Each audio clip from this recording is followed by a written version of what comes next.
Selamat siang, salam sejahtera bagi kita semua. Pada siang hari ini kami dari tim Satgas COVID-19 Kota Sorong akan menyampaikan perkembangan COVID di Kota Sorong. Bapak Ibu, kami telah menerima hasil pemeriksaan sampel sebanyak 603 sampel. Dari 603 sampel terdapat penambahan kasus terkonfirmasi positif sebanyak 302 orang. Sehingga total kasus terkonfirmasi di Kota Sorong bertambah menjadi 3.968 orang. Ada penambahan sembuh sebanyak 44 orang, sehingga total sembuh di Kota Sorong bertambah menjadi 3.546. Kemudian ada penambahan meninggal sebanyak 2 orang, sehingga total meninggal di Kota Sorong bertambah menjadi 69 orang. Bapak sekalian, dengan penambahan 302 orang ini, sehingga tingkat kesembuhan di Kota Sorong menurun menjadi 89,36%. Saya akan menyampaikan perkembangan data secara keseluruhan.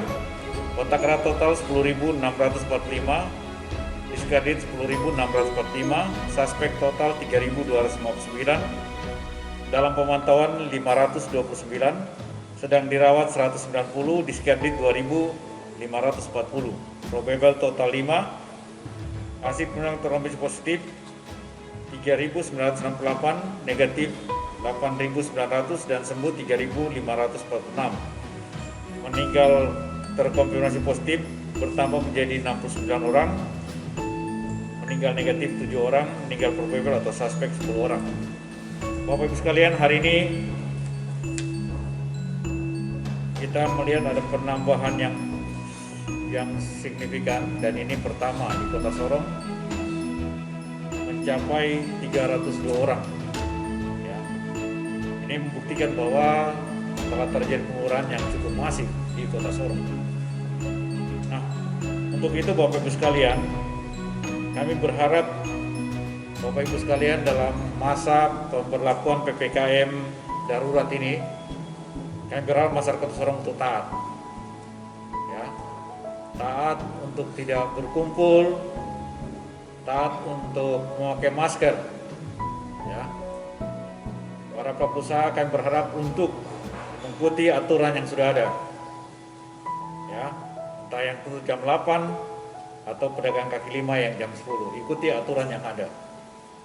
Karena apa? Kalau kita tidak ikuti aturan yang ada, kita takut, kita khawatirkan suatu saat terjadi lonjakan yang luar biasa. Hari ini menembus rekor selama ini di Kota Sorong, rekor tertinggi penambahan kasus terkonfirmasi sebanyak 302 orang.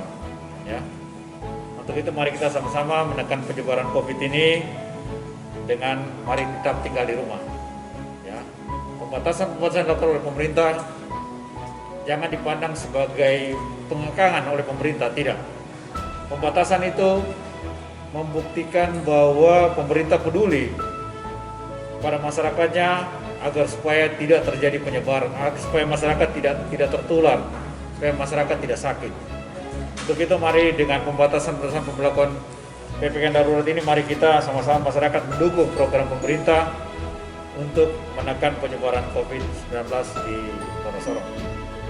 Ya, kalau penambahan ini terus menerus, suatu saat rumah sakit kolaps, tenaga kesehatan kolaps, lalu siapa yang menangani orang yang sakit? Ya. Himbauan kami, Bapak Ibu sekalian, tetap di rumah. Mari kita jaga kesehatan, hindari kegiatan-kegiatan yang bersifat penumpukan massa. Karena ketika terjadi pengumpulan massa, disitulah terjadi penyebaran COVID. Demikian yang kami sampaikan. Atas perhatian Bapak Ibu sekalian, kami ucapkan terima kasih dan selamat siang.